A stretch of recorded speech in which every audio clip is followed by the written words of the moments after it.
This week on the Trip Sitting Podcast, we welcome Benjamin Moore. Benjamin is the founder of the Church of Psilomethoxin, which we will get into what psilocybin is right at the beginning of this podcast. But it is incredibly interesting what he's doing and the work that he's doing with the church in order to help veterans and other people live their most authentic lives and get past all of that trauma and all of that conditioning that we've been programmed to believe that we are these things. And yet his viewpoints and his insights really lead you down the path of realizing that we are not our past and we can get through that, and how to live in the present and just be as happy as possible and go through life in that normal baseline state. So without further ado, here is Benjamin. Well, Ben, thanks for joining me. The question I want to ask right off the bat is just, what is psilomethoxin? Psilomethoxin is a mushroom that, psilomethoxin is the molecule that's produced by the mushroom that we fed 5-MeO-DMT to the substrate. So we take psilocybe cubensis. We've got a few different varieties we're working with, and in the growing medium is cocoa coir and vermiculite and some other growing enhancements, and we add a specific isomer of 5-MeO-DMT to the growing medium, and the resulting mushrooms contain psilomethoxin. So contrary to typical psilocybe cubensis varieties that bruise when they're exposed to oxygen or damaged, these don't bruise blue at all. So it's completely interesting. So because we've done the side by sides, right? We've taken both, and the strain that's grown without, the variety that's grown without the 5-MeO-DMT grows with blue bruising all over, and these are just total white or whatever the color of the fruit is. So, and the resulting molecule is psilomethoxin. So it's completely novel compared to psilocybin. If you've ever worked with psilocybin or LSD or any tryptamines or phenethylamines or really any classic psychedelic that has like visual stimulation, that's none of that there. So if you've worked with 5-MeO-DMT, 5-MeO-DMT itself has 1,000 times higher affinity for the 5-HT1A receptor sites. So, and the typical psilocybin or psilocin has an affinity for the 5-HT2A, that's what gives you the classic psychedelic effects. So this doesn't do that. This really downregulates the resistance part of you, the egoic part of you, and sort of allows you to be more, in touch or in tune with your specific or immediate environment. And we've had, typically it's taken as a microdose. It works really well for that, and it can be redosed throughout the day, which is really incredible. And we're finding with people that have been using SSRIs or other antipsychotic medications, they have indicated to us that they're able to not have to do any sort of waiting or cooling off period as is such with psilocybin or LSD microdosing, because those build a tolerance immediately, right? So within 24 hours, you got to stop.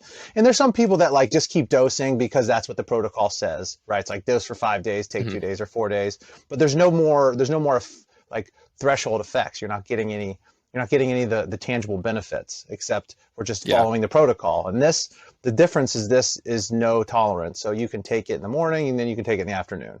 You can take it the next day, and the next day, and the next day. And I'm not advocating for that at all, but it's good for people that have to have some sort of mild dose of a behavioral or mood stabilizer, and because it keeps you in that good flow state. And it is basically like an edible vehicular delivery system of 5-MeO-DMT, and 5-MeO-DMT we know is like one of the most prolific neuroregenerative profiles of any psychedelic. So these things are happening on the micro level all the time, and so it's really been an interesting molecule that we've put into practice. People from all the way down from using it for antidepressant or anti-trauma medicine, all the way up to people using these things for training for professional sports, and professional athletes are using them to optimize their performance. And I have a friend of mine who is a human optimization engineer, and he does all these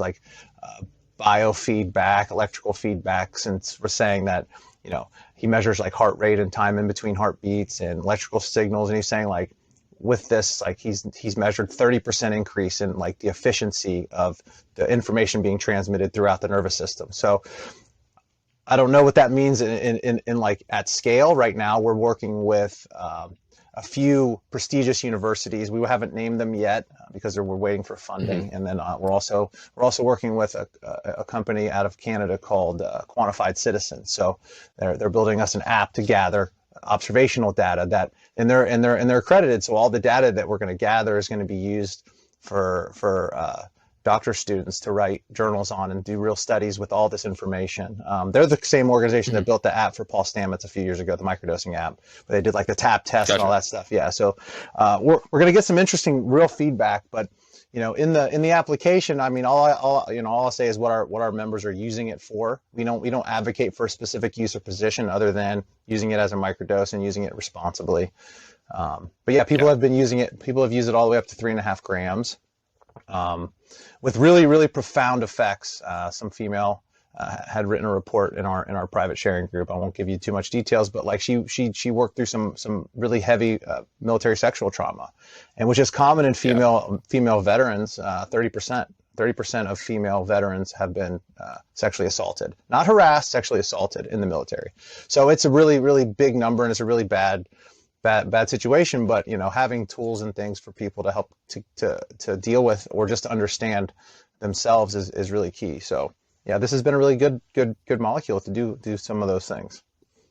Yeah, how did you specifically get into this? Wow. Okay, so that's a long story. I'll sum up the beginning, and then we'll get into. So in 2013, I returned from a deployment, and my buddy's like, "Hey man, you want to try some mushrooms?" And I was just remembering back before that to where I was ordering mushroom truffles, I guess you call them, right? They grow underground, they're sclerotia. I was ordering those from Denmark when I was like 21, and I didn't think anything of it, right? It was just like goofing off as a kid. But in 2013, when my buddy handed me some mushrooms, I decided to give it a go. And I didn't know, you know, what to expect other than maybe we're going to have a good time. And, you know, I had like, full-blown body orgasm. Like he gave me this soundtrack. Are you familiar with Time, the song? The movie Inception. And so Hans Zimmer did the full like electronic orchestra, right? And there's a song called Time, and if you go on YouTube, type Time, there's a 10-hour loop of this song. And so it's for this purpose. So he put a headset on me and eye shades, and I went into this like toroidal infinity, listening to this song over and over. It was like high and low. So I would advise you to check that out if that's something that you're interested in doing. But it was really good. And in 2018, fast forward to 2018, I was at home and not wanting to play with my kids and depressed, and I felt awful. It's not something that I noticed. I just wasn't doing anything.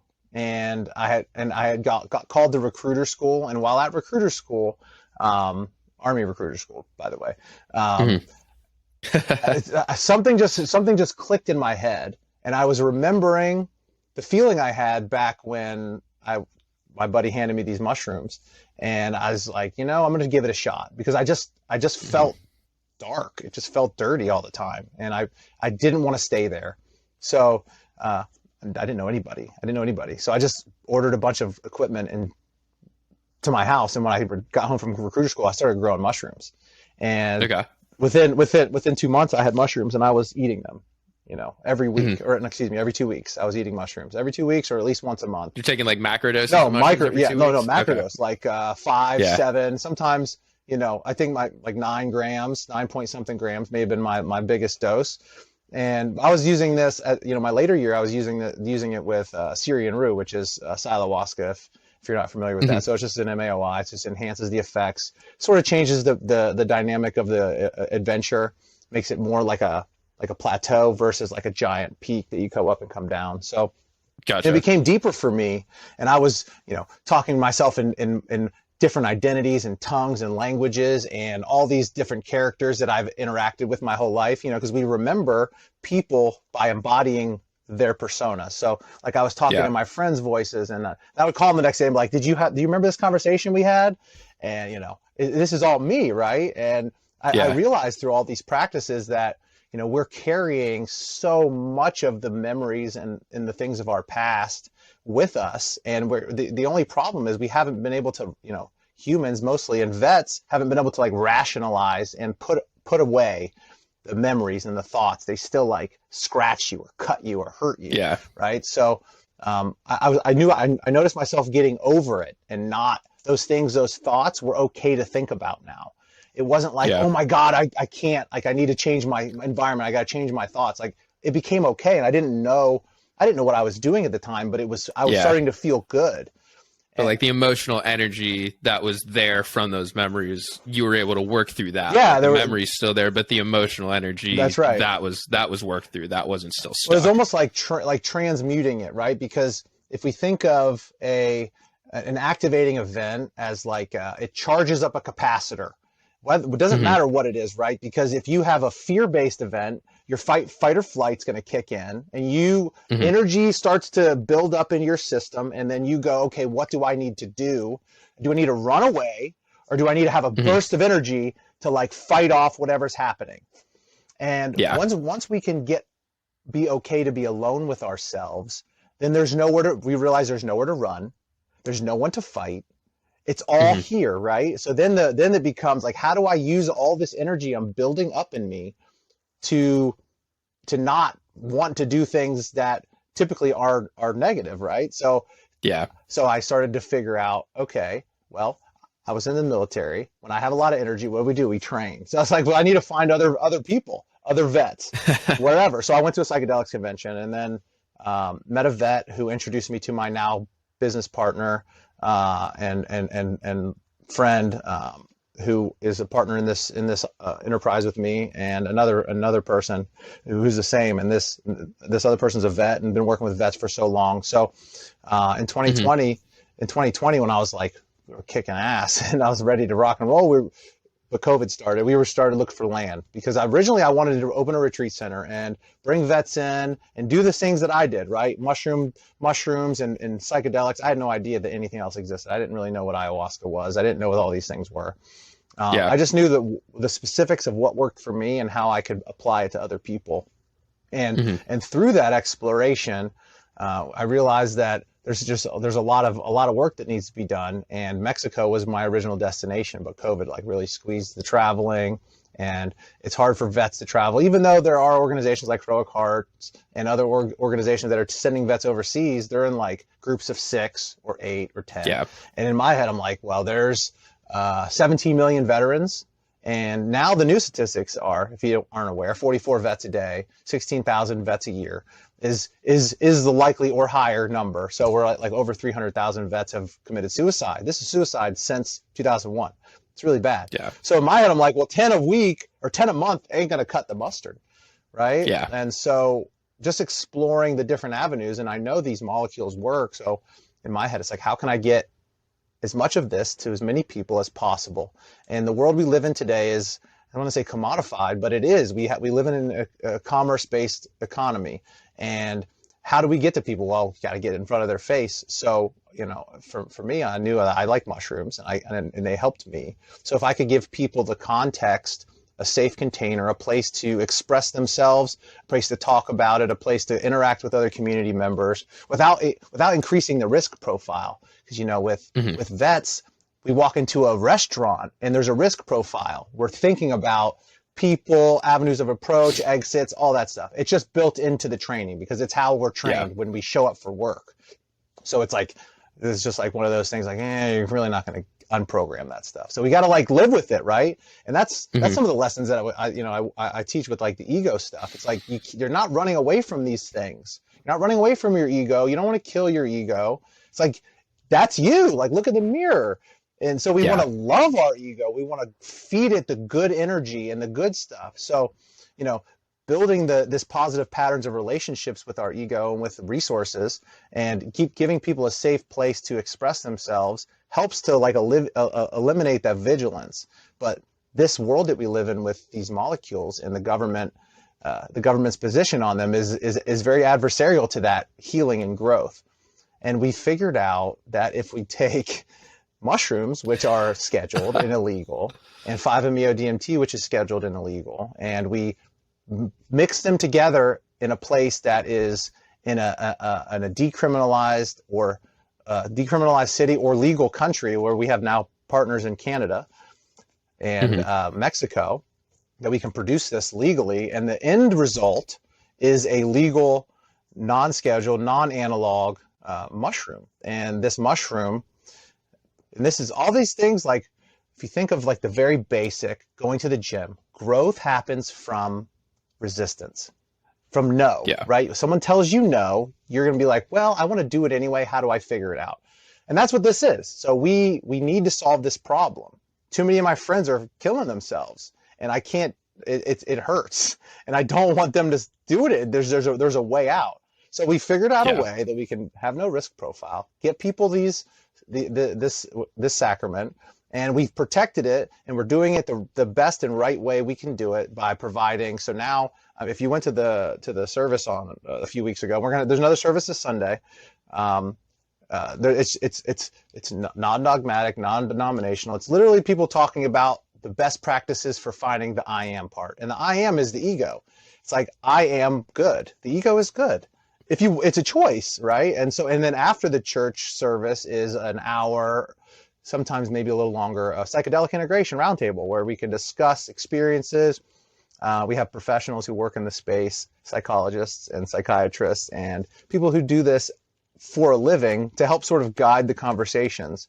And so, we need, it's recognition and acceptance with being able to talk about the self and our story and our trauma, and having some relatability, because someone may tell the same story you tell, and then you go, oh my God, like it's going to be all right. Like, I'm not alone. I'm not alone, right? And so we're building that up in this, and we started this virtually, of course, but I'm here in Austin, and I do the boots on the ground stuff, and outside of the Friday we call it the hiker dose, because it's it's fun, but we do microdose. we take 250 milligrams of psilocybin, and we go wander around these trails around Austin.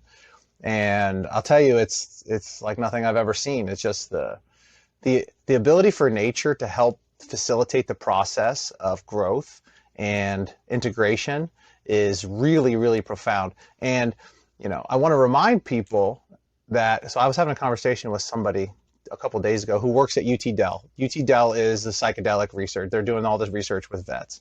And, we're talking about like integration and work. And she's like, I was like, what are your integration practice? Like, sort of, what do you do in your life? And she's like, well, I do like acupuncture. And she's like telling me all these things. And in my head, I'm like, wanting to communicate with people. I'm like, more work is not integration. So integration is like when you go somewhere and you do like, have you ever done ecstatic dance? No, I haven't, but I was just talking to somebody literally 2 days ago about like their ecstatic dance practice. That's actually going to be on the podcast. It's really, well, so it's really profound, because when you do these things with intention, right? If you take a microdose or you work with psychedelics, it's just a faster way to like integrate into that space.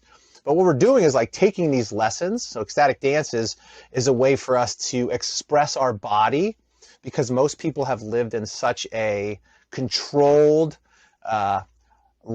lack of movement, free movement, right? Where most people are in like copying other people's movement, right? Rigid. Or you see someone dance, so you dance in a program, right? You do whatever the robot is, whatever the program that you have witnessed. And ecstatic dance is like just free movement. And what that does is it's doing neurogenesis. It's relating to your brain that these movements are good, because you're doing it in a good, intentful, happy way. So then the integration comes with that, where in 2 weeks, when you're listening to music, you're dancing. Your body is moving all by itself.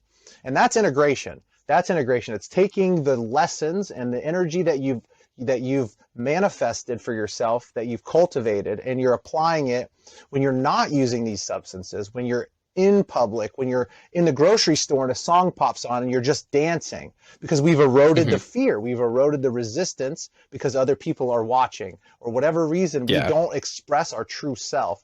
And so getting people there and through nature is really what I've seen is just a night and day difference, because you go out to a place where there isn't eyes. It is Nature is expression.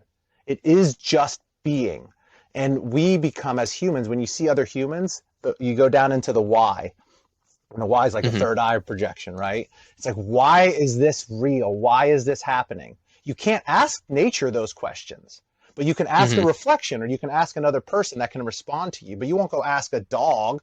I mean, we do that because we've now humanized animals, but you can't really go ask a dog or a deer, like, why does this exist?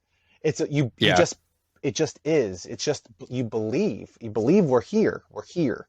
And that way we can more relate with the projection of our true self instead of asking the why from the rest of the world. Because when the rest of the world gives us our why, then are we living our own truth, or are we living the rest of the world's why? And so when we as veterans, because we go into a program where we become one with the system or the machine. And there's really a lot to be said when we say the greater cause or the greater good, or you're serving a cause bigger than yourself, right? Because you're taking your own personal story, your own ego, casting it aside, put on a uniform, you show up for work, you do your work, you go home, you're like, I'm a soldier, I study, I do these things, I do these combat operations, or I do these operations, or I do this training, and I sleep.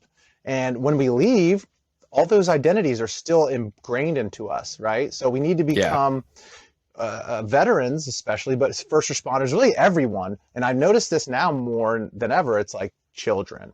It starts in childhood. Everyone needs their own I am, their own source of drive. Because if we're always driving because of someone else's motivation, at some point we're going to wake up and say, this isn't my life. I'm not happy here. Yeah. I want to change something, but I don't know how, because I've been doing this other person's pattern for so long. I don't know how to start my own. And that's where psychedelics and nature can catalyze it. Nature can do it. Meditation can do it. There's lots of ways, but it takes 10,000 hours of meditation to achieve the same neuroregenerative properties of your brain as one mushroom session. And I'm not saying, advocating for or against you to choose any path you'd like. Personally, in my mind, I don't have enough time. I don't have enough time because I have I don't know, you say like a mission of things that I need to do. I don't have enough time to go spend 6 months or a year, meditating and getting myself in order. So I need to go out into nature and take some mushrooms, and that way I can come back and do the works that I need that's important to me. And then you could go integrate that. Exactly. Before we were started recording this, you were talking about the idea of basically people hold on to these specific identities that they have, and people sort of almost put themselves in boxes. And one of the things that you talked about is, getting out of those. And so what would be some of the first advice, I guess, first, how did you ever find yourself in that same scenario? And then how were you able to then get out of it? Oh, well, yeah. So, for me, it's in most vets, especially, it's kind of simple, right? Because sometimes it's not even a choice that we go in these boxes. We're put there for a reason. We have a mission, we have whatever we're doing, whatever our job is. I was a staff sergeant in the United States Army, right? So that's just automatically a box. And, I realized that I'm not my job, right? I'm not, and I did listen to a bunch of different people talk, mindfulness, doing some, reading about Bushido and Zen masters and monks and mindfulness, and then absence of existence and void and all this stuff. And really, I didn't have I want to say I'm doing surgery to figure this question out. It just started happening where I started to, when I would go to because I was doing a lot of this self work, I do it alone, right? And add some context. So most of these works that are done in we quote unquote therapeutic environment are not done alone. And most people have either a facilitator or someone to support them, or a group that they're doing these works with. So I can't stress enough the importance of safety and doing this with a trip sitter or a facilitator or a practitioner or a group. However, there are some, just like in the military community and in other communities, where there are people that climb a mountain without ropes, right? Because it takes that to know that it can be done. And those are the people that put the ropes down for everyone else to climb up.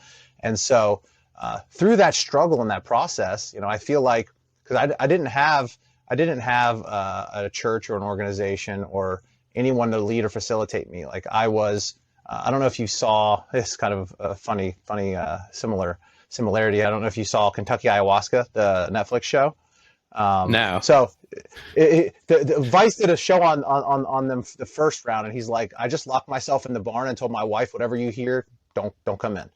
And so that was sort of how it was with me. And I was like, basically I was downstairs and I was like doing all this stuff, and my wife would tell me all these stories about how she heard all this stuff going on, and she never bothered me. But the importance, once I started to do more and more of the works, I started to notice all these, as I would like commune with these personalities and my friends and my mom who died, and all these different character identities. I started realizing like I was going through and processing them out of me as an identity trait. Not that they weren't part of my memory, but when you hang out with someone a lot and you start to pick up on their nuances or like start to mimic slang, them. It's part of us. We're in a constant conduit of intelligence, and some things we latch onto, some things we just let go. And so I noticed these things being shed from me, and when I would go out in public, I would feel so sensitive to the environment. Or when I could see their facial expression, they looked ill, and I felt it. I could feel it. It was just like it resounded in me. And so I knew these things. I started to know these things were happening in my head. I was like, oh my God, this is really what's going on. Like, I'm not crazy. I don't have multiple personalities. I'm a conduit of this reality. I'm feeling everybody's identity, but it's sort of like casting through me. And I had to teach myself to let it flow through instead of grabbing onto it, because these people that I would talk to are like suffering really, really horrible things. And after they would tell me their story, like the story would just stay over and over and over. Right. And I realized, I'm like, this isn't mine. And, so much changed once I started to understand that empathy is a choice, and it's not a bad or a good choice. Empathy is a choice that we make when we have fear, because what we do is when we're scared and we're alone and you see someone else, you gravitate, you're magnetized towards them, and you're like, give me everything you have so I can become like you, so then we can do this together, we can relate together, because I don't want to be alone. And so once I noticed that, I started realizing that I could even reverse that. So I could empathize with people, but then I could help them understand through my understanding of what was happening and how it felt. And so going in through and doing these process and sort of understanding the archetypal mentality, and then I started witnessing, I knew these things were going on for so long, but like just more and more conversations with people, with all these surveys that people do all day long on Facebook, where it's like, take the survey and find out who you would date. Take the survey and find out your ideal airline. It's everything, right? And we've so extrapolated the human condition into sound bites and phrases that we've trapped most of the people that are consuming these different mediums into those boxes. And a really healthy way to look at it is to go and spend some time away, right? Everyone says like take a break from stuff. Well, there's a lot to be said about like silent retreats where you don't talk, where you don't communicate. There's a lot to be said about like a full darkness retreat, but I would never recommend that to begin with. But the shared identity part, the empathy part, is that most people can't let it go. We are all empathizing with people, but we can't let it go. And now we're overstimulated, and because people are overstimulated, we're like harboring our emotions, because if we let it out, it's like I'm crying, and now people are judging me, and now my empathy is like being overridden by self-doubt and self-judgment, and why am I feeling like this? I'm supposed to be tough. And that's a really big narrative for vets. And so, yeah. Do you think it's harmful when vets or I mean, really anyone gets labeled with, oh, you have PTSD or you have depression, or you have anxiety. Do you think that's harmful, or do you think that you still need to have that understanding in order to then work through it? I think that there's an important to map where you are, right? And so, yeah, we use all these words, PTSD. We have to make sure that the person who's receiving these labels can understand that these aren't like it's not them. Well, they're not. It's not like welded onto them. You know, it's like someone gave me a tattoo of that. And because most of us, most humans are stuck in the overstimulated, over empathy mind, when they're told something, especially by a professional, that's what sticks in there. That just stays there. They're like, I'm sad today because I have depression. I'm sad today because I have PTSD and there was fireworks. I'm sad today. I'm angry because I just can't hold my emotions because I have PTSD. And remembering when you say because, that's because we're in the why. We're in the why. And the why always needs an explanation. And guess where you got that PTSD or depression from? Someone else. And not that that's real or it isn't real, but when we're given the identity that we're infinite, that we aren't stuck here, that we are growing, that we are curious children, that we can embody and become and transmute everything that's ever happened to us, even physically. People can type with their feet. So, I mean, let's just get on with it. We can move past these things, but it's a choice. And the biggest choice is taking our physical self and moving it away from a place that the world is reminding us that we have a label or a problem. Get rid of all that stuff. And we need to train ourselves that we're infinite, that we don't have any boundaries, that there's not any boxes or circles. And, you know, one of the important practices is it's really like, I don't want to say obsessing because that's a really strong word, but it's like falling in love with yourself as you are. Even if you're just hurting and you're miserable, the only person that's going to be there every day with you is you. And and we have this amazing ability to transmute energy, right? When we get the fight or flight, freeze, I don't believe it. I think that these are things that we just keep labeling because they're going to make another one up. Fight, flight, or freeze. When did freeze got invented? Like what, a year ago? 2 years ago? Something like that. It's just silly, right? Because we can keep doing the labels and then giving someone a cure for the label. It's like, I got this label, I got a cure. Well, the cure is that we are like a mushroom. We eat stuff, we turn it into energy, and we use it to grow. And interestingly enough, mushrooms breathe oxygen and they expel carbon dioxide just like us. Very, very interesting. But yeah, so we transmute energy. And so one of the practices I teach to the vets I work with is like you're building a container for yourself. And imagine yourself, if you imagine yourself as love, and that's all you are, you're love. And in this container is filled with like darkness and pain and struggle and stress. And we let those things into us. And we let them into us, and then we think that we are supposed to become them because we go, our environment is dirty, I must be like this environment. So this is what I'm going to feel like. And in these practices that I've been working with, especially recently, it's if you're familiar with like yogic practices, right, where you're like breathing in the good and breathing out the bad, breathing in the good and breathing out the bad. So I've been working a lot with this practice called Tong Len. So it's the art of giving and taking, or receiving and sending, right? And the saying goes like, let it ride the breath.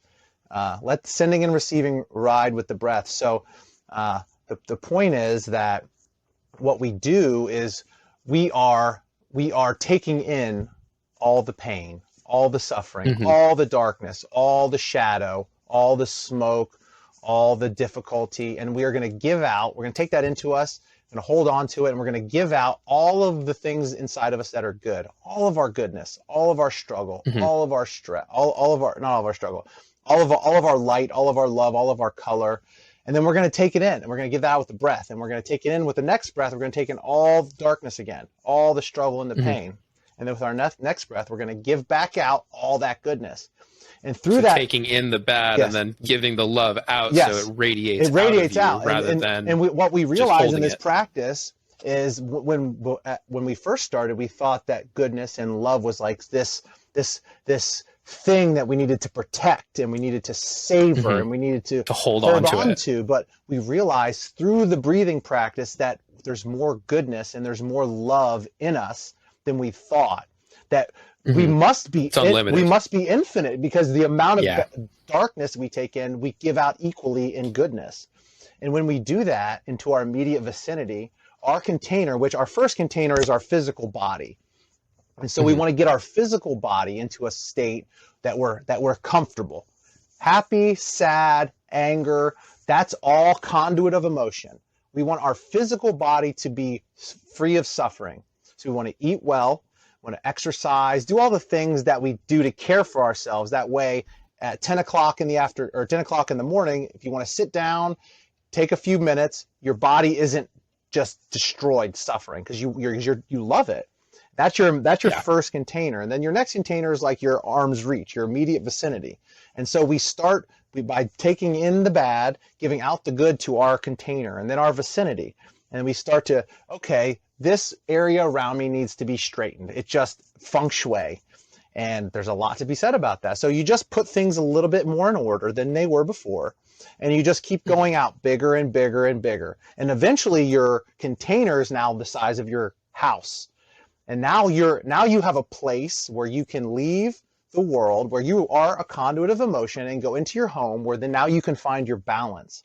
Because in your balance, you're able to have these emotional flows, but the environment allows you to come back to baseline whenever you need. Yeah. Right. So connect with your true self. Connect with your true self, because that's what you've made.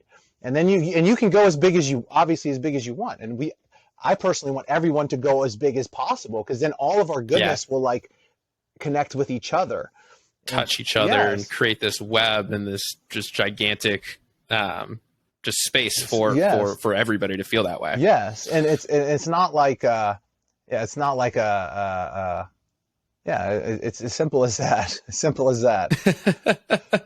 I like to try to simplify things as much as possible, just because some people get it's easy for, and the reason actually is that it's easy for me to get lost in the why and the how, and then I'll just hear one simple explanation and be like, oh, that makes sense. Like I can resonate with that super easily. Yeah. And so, I mean, what are some of the other practices that I guess you've experimented with, or that you're currently doing, or that you like to teach people that are going through this journey and maybe just starting? What would be like the best starting place? Wow. So not necessarily the best. I can give you there's no right answer for that. So for me, the contrary, breath work practice is key, and I free dive. So these are some things that I don't necessarily consider as a like practice. This is just things that I just do. But yes, breath work is important.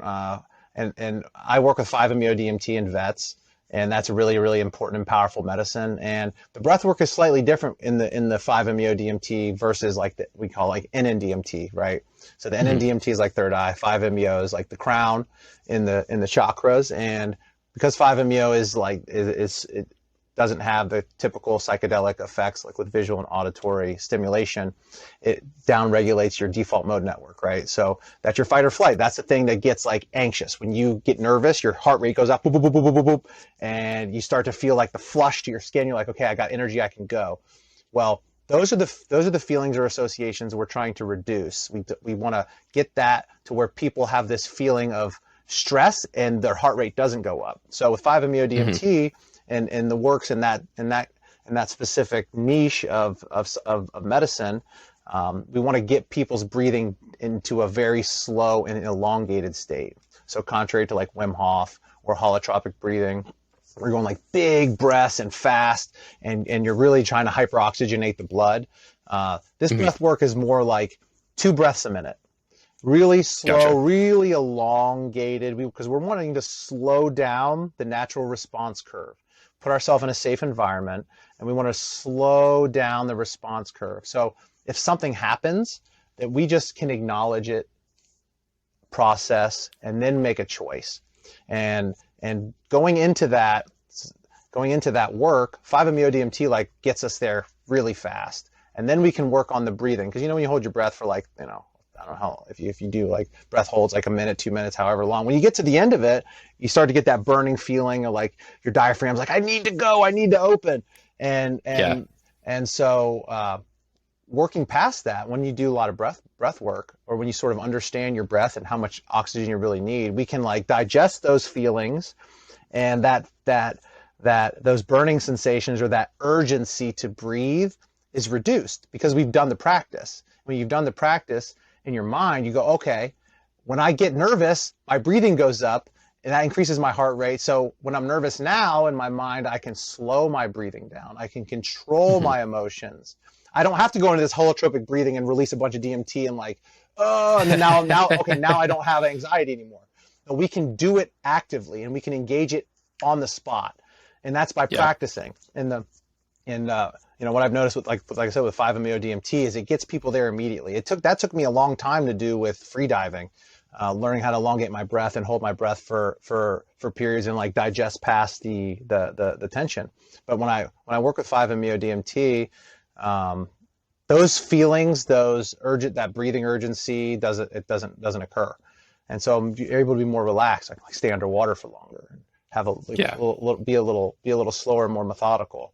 And I noticed that in like the meditation practice is exactly the same way, right? We don't want to be in meditation and being in like a place of thoughtfulness and have to be like doing these deep, powerful breaths and like breathing out spears of air. And we want to really be like below threshold, right? So like we think of like this is like balance, and then we would consider this depression and this exuberance, but really like when we're in choice, this is like depressing our ego. But when we can live with ourselves, when we love ourselves, right, when we're breathing in the bad and breathing out the good, we go down here. So then we can be in a higher wave of understanding. So we can sit. And so our body can be in this place, but our mind is going to be up here and exploring, right? And we want to be able to have that ability to control our body. And all these things, all these languages, this is actually a thing I was thinking about this morning, but running to the store. But all these things, all these languages, all these things we're trying to do is really to make people have a better experience with themselves. And we can chop it up. We can say you want cars and boats and planes. You want to go to a football game. You want to go dancing. You want to meditate. All these things that people do are a choice to make their life happy or good. And so we want to be able to have this baseline process where everyone's happy as much as possible for their own work. And so getting to the point where we can sit with ourselves, we can be mindful, we can be emotional, we can accept our emotions and even feel them, express them, but not have to go like, why me? Why did this happen to me? Why now? Everything is here because this is what's supposed to happen. And everything was a choice, and our creator, your creator led you right here where you are right now. Same with me. This is exactly where we're supposed to be. And it just is. It just is. So with the church, is the church right now, is it open to everybody to be able to join, or how are you guys? So originally we first launched the church to a small group of people, and just to make sure that we were building it right and getting all their feedback, and then we've opened it to the general public. Now, obviously, there's some questions. We want people to be as genuine as possible for themselves, and we're serious about the work we do. Now, nobody's turned away, and but we're here to participate. So if people go in there and like, oh, I'm going to buy a bunch of these and resell it, I'm going to do all it, obviously, just be honest. That. But no, we're here. We're open. I think there's like a referral code thing, but you can just put whatever number you want. But answer the questions honestly. That's the deal, right? Because like in this, we are one. Like we're all related in this human story, and I don't believe in any sort of resistance to having to know anyone on the inside or any of that stuff. Like I said, we just did that. We did that sort of limitation in the beginning because we want to do this right, and we want to have people that can help us shape this, so we're influencing and impacting the community in the most positive way possible, and implementing these medicines or protocols in a positive and healthy way. Yeah, and providing that education to make sure, like, this isn't something that you just take to get high. Oh yeah, totally. Now, this is intentional. It's intentional. That's the intention. Yeah, and people can do whatever they want with whatever they want. We're just giving that bit of guidance on the front end, but there's no punishments at all. This isn't like. Hey, you took a little too much of a microdose today. Like, I need to see you for confession. Yeah, no. This is the I am principle. So we just give as much as we can of disclosure, and people can sort of navigate this process on their own. And the beautiful thing about psychedelics and tryptamines in specific is they're safer than coffee, physiologically safer than coffee. So it really is. It's really a win-win. Really a win-win for people. And you did say that because of, I guess, the way that psilomethoxin, just the nature of the molecule, it is completely legal in the United States. Yes, totally and completely legal. And I have the opinion of the top attorney working in the tryptamine cases in the DEA that supports that position. And both of my partners are both attorneys, and wrote the book on legal and free use of religion, sacrament in religion in the United States. And this is a real deal. This isn't like there's no platitudes here or assumptions. This is a real deal, legal interpretation. So, which is good, and it protects everybody, and that's why we're doing this. Yeah. And that's why I don't know anyone else that's putting their face on psilocybin except a research company. I have no problem with it. This is, and in my opinion, the risk is nothing compared to the work that I feel I need to do with the people that need this.